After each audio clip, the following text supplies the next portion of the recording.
जिस आदमी को तुम अपना पति कहती हो, आर्यवर्धन, वो झूठी कहानियां सुनाने में माहिर है। मुझे पता है उसने तुम्हें बहुत कुछ बताया होगा।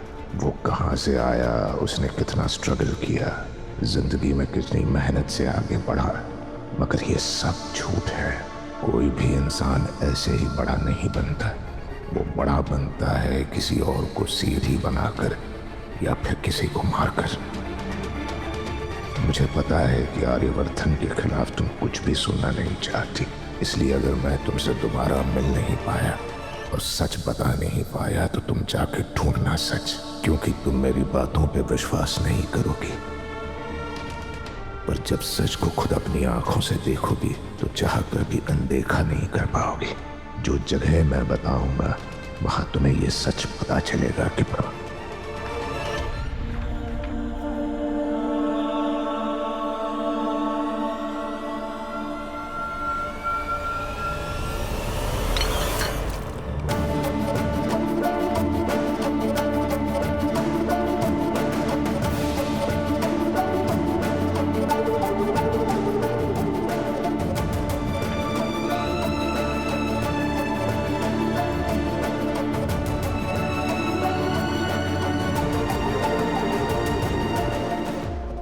लिखा था इसमें?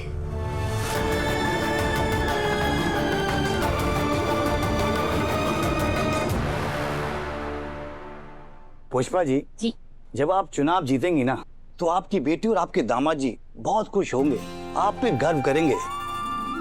पुष्पा जी, अब आप सारे काम छोड़ के चुनाव प्रचार में लग जाइए। हमारी पार्टी के लोग आपको फुल सपोर्ट करेंगे।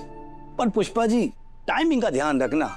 राजनीति में टाइमिंग का बड़ा रोल होता है। आप समझी कि नहीं समझी?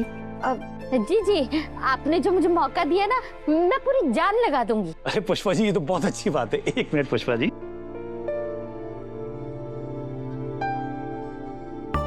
हाँ, जरा अंदर आना।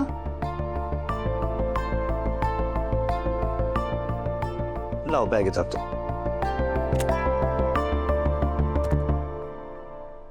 लीजिए।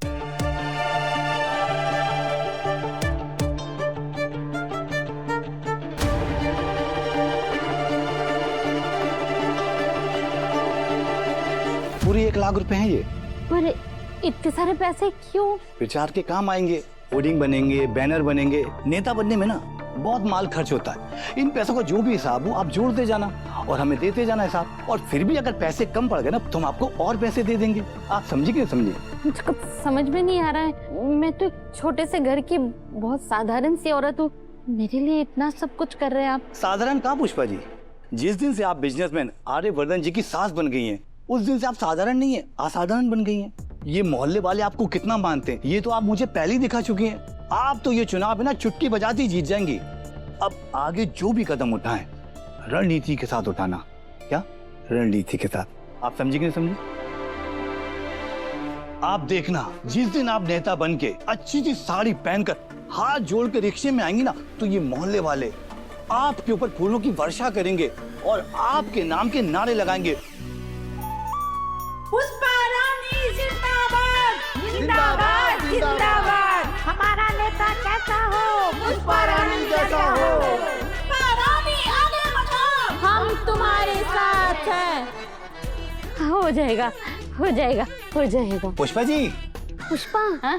सपना देख रही है क्या? सपना देख रही थी? जी, अब मैं समझ गई। मैं ना पूरा जोर लगा दूंगी रिक्शा में। मेरा मतलब है चुनाव में मैं कोई कसर नहीं छोड़ूंगी।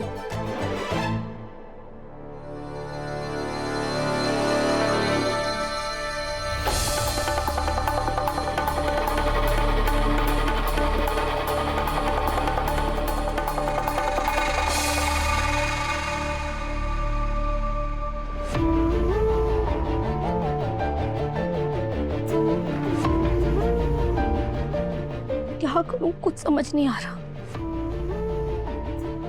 मैं सिलेंडर की बात पर आकर आर्य सर पर शक नहीं कर सकती। पर वो मुझे क्या कहना चाहते थे और क्या लिखा था इसमें? आर्य सर,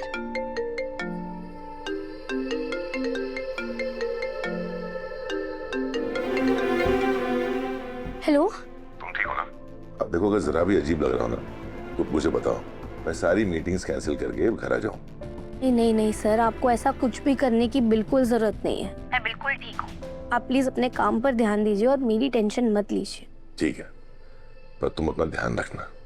फरा, शाम को मैं जल्दी वापस आ जाऊंगा। जी आप भी। बाय।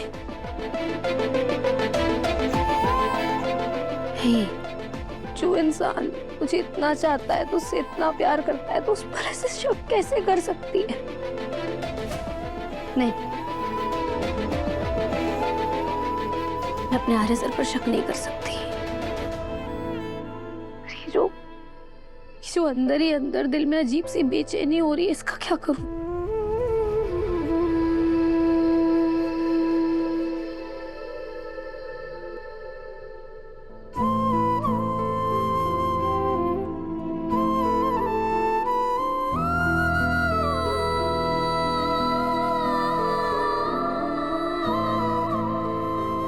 माता रानी, ऐसे काफी तो है जो सारे रास्ते बंद होने के बाद अपने भक्तों को सही रास्ता दिखाती हो।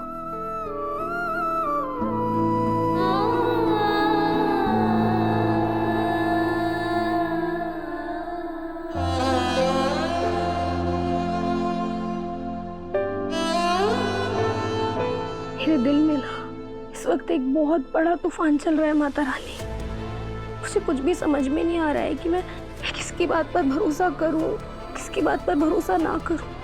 प्लीज मुझे इस धर्म संकट से निकाल दीजिए बस।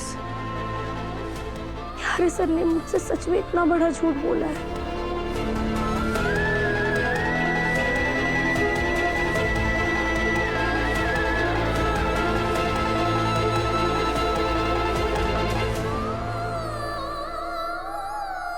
क्या हुआ अनु?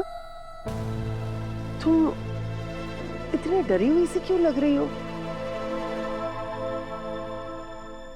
जयकारा शेरा वाली दा, बोलो सच्चे दरबार की जय।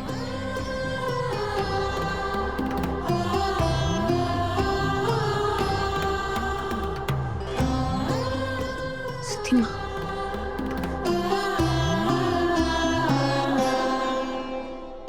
माता रानी स्वयं मुझे यहाँ खींच कर लाई है। कुछ छिपे हुए सवालों के जवाब ढूंढना अब बहुत जरूरी हो गया है।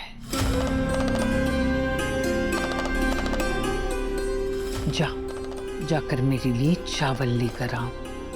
जी चलो गोपी।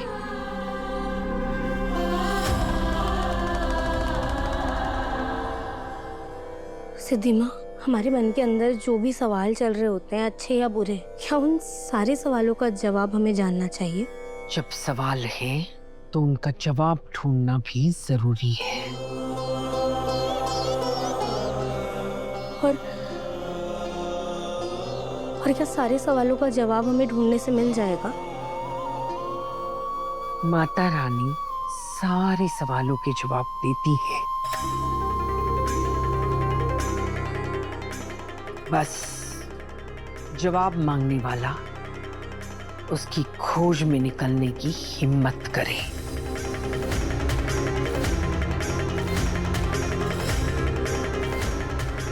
अनु, धोखा आंखें नहीं खाती, यकीन खाता है।